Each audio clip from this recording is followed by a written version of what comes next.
श्री सीताराम चंद्राभ्याम नमः। युद्धकांड 37वां सर्ग।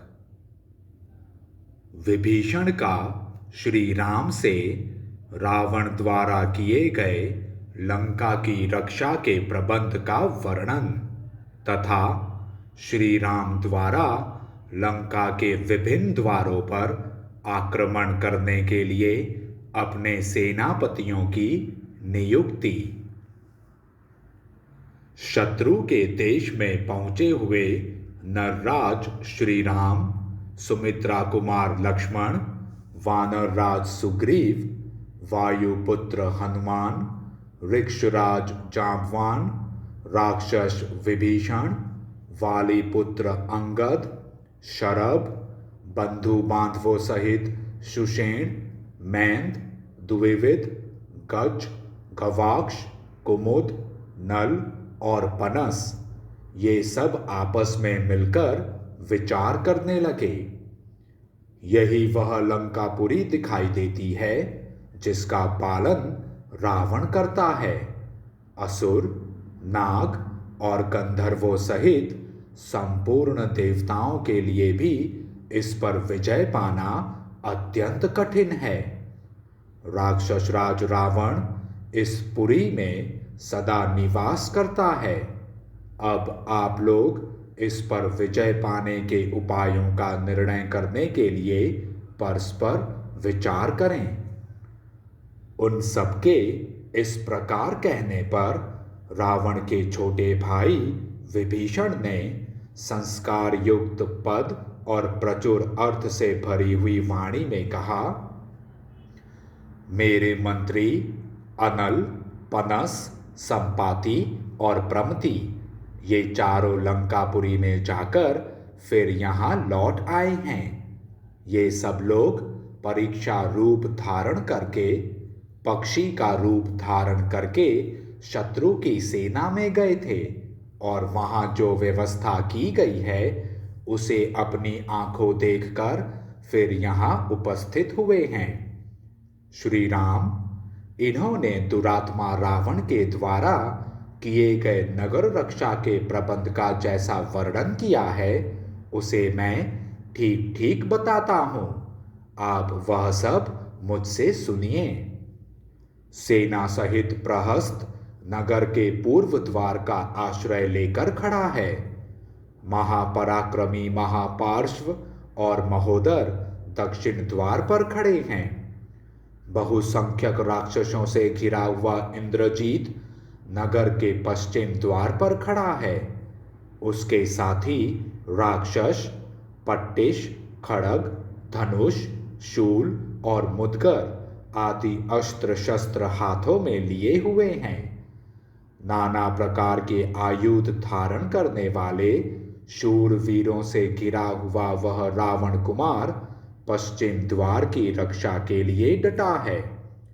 स्वयं मंत्रवेत्ता रावण, शुक, सारण आदि कई सहस्त्र शस्त्रधारी राक्षसों के साथ नगर के उत्तर द्वार पर सावधानी के साथ खड़ा है। वह मन ही मन अत्यंत उद्विग्न जान पड़ता है।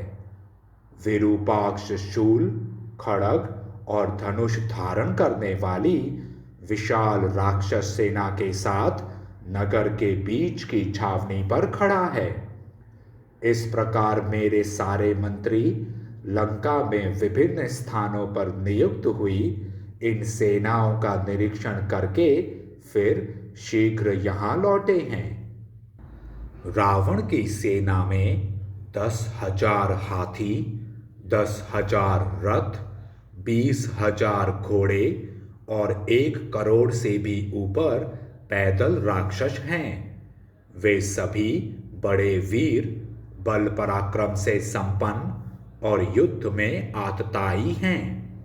ये सभी निशाचर राक्षस राज रावण को सदा ही प्रिय हैं।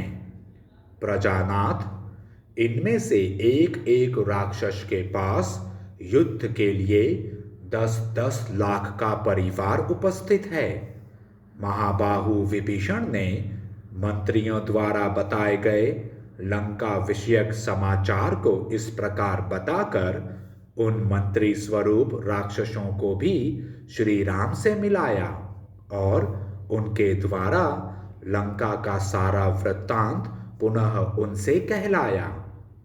तदंतर रावण के छोटे भाई श्रीमान विभीषण ने कमल नयन श्री राम से उनका प्रिय करने के लिए स्वयं भी यह उत्तम बात कही। श्री राम, जब रावण ने कुबेर के साथ युद्ध किया था उस समय 60 लाख राक्षस उनके साथ गए थे। वे सब के सब बल, पराक्रम, तेज, धैर्य की अधिकता और दर्प की दृष्टि से दुरात्मा रावण के ही समान थे। मैंने जो रावण की शक्ति का वर्णन किया है, इसको लेकर न तो आपको अपने मन में दीनता लानी चाहिए और न मुझ पर रोष ही करना चाहिए। मैं आपको डराता नहीं, शत्रु के प्रति आपके क्रोध को उभार रहा हूं, क्योंकि आप अपने बल पराक्रम द्वारा देवताओं का भी दमन करने में समर्थ हैं। इसलिए आप इस वानर सेना का व्यूह बनाकर ही विशाल चतुरंगनी सेना से घिरे हुए रावण का विनाश कर सकेंगे। विभीषण की ऐसी बात कहने पर भगवान श्री राम ने शत्रुओं को परास्त करने के लिए इस प्रकार कहा। बहुसंख्यक वानरों से घिरे हुए कपि श्रेष्ठ नील पूर्व द्वार पर जाकर प्रहस्त का सामना करें। विशाल वाहिनी से युक्त वाली कुमार अंगद दक्षिण द्वार पर स्थित हो महापार्श्व और महोदर के कार्य में बाधा दें। पवन कुमार हनुमान अप्रमेय आत्मबल से संपन्न हैं। ये बहुत से वानरों के साथ लंका के पश्चिम फाटक में प्रवेश करें। दैत्यों, दानव समूहों तथा महात्मा ऋषियों का अपकार करना ही जिसे प्रिय लगता है, जिसका स्वभाव शुद्र है, जो वरदान की शक्ति से संपन्न है और प्रजाजनों को संताप देता हुआ संपूर्ण लोकों में घूमता रहता है, उस राक्षस राज रावण के वध का दृढ़ निश्चय लेकर मैं स्वयं ही सुमित्रा कुमार लक्ष्मण के साथ नगर के उत्तर फाटक पर आक्रमण करके उसके भीतर प्रवेश करूंगा, जहां सेनापति रावण विद्यमान है। बलवान वानर राज सुग्रीव, रीछों के पराक्रमी राजा जाम्बवन तथा राक्षस राज रावण के छोटे भाई विभीषण, ये लोग नगर के बीच के मोर्चे पर आक्रमण करें। वानरों को युद्ध में मनुष्य का रूप नहीं धारण करना चाहिए। इस युद्ध में वानरों की सेना का हमारे लिए यही संकेत या चिन्ह होगा। इस स्वजन वर्ग में वानर ही हमारे चिन्ह होंगे। केवल हम 7 व्यक्ति ही मनुष्य रूप में रहकर शत्रुओं के साथ युद्ध करेंगे। मैं अपने महातेजस्वी भाई लक्ष्मण के साथ रहूंगा और ये मेरे मित्र विभीषण अपने 4 मंत्रियों के साथ 5वें होंगे। इस प्रकार हम 7 व्यक्ति मनुष्य रूप में रहकर युद्ध करेंगे। अपने विजय रूपी प्रयोजन की सिद्धि के लिए विभीषण से ऐसा कहकर बुद्धिमान भगवान श्री राम ने सुवेल पर्वत पर चढ़ने का विचार किया। सुवेल पर्वत का तट प्रांत बड़ा ही रमणीय था। उसे देखकर उन्हें बड़ी प्रसन्नता हुई। तदंतर महामना महात्मा श्री राम अपनी विशाल सेना के द्वारा वहां की सारी पृथ्वी को आच्छादित करके शत्रुवध का निश्चय किए बड़े हर्ष और उत्साह से लंका की ओर चले। इस प्रकार श्री वाल्मीकि निर्मित आर्ष रामायण आदि काव्य के युद्ध कांड में 37वां सर्ग पूरा हुआ। जय श्री राम।